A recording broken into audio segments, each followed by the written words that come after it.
Dnes ukážka biotopu, v akom rastie vzácna huba Kiačik Zollingerov.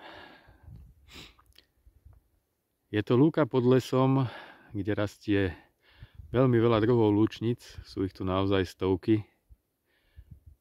No a okrem nich sa mi tu podarilo objaviť aj tieto vzácne huby. Sú to také trsíky, ktoré sú do fialova sfarbené. Tu je jeden z nich v celej svojej kráse.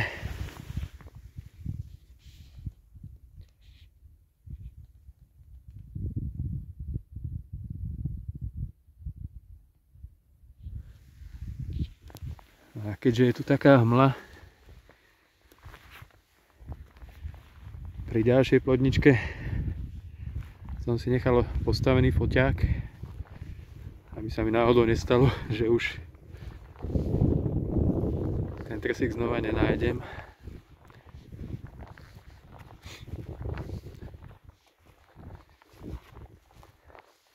Celkovo ich tu bolo 8, tak sa teším, lebo vyzerá to tak, že sa im tu darí.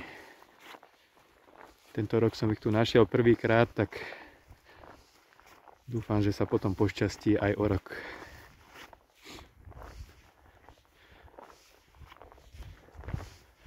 No a tu je tá druhá plodnica.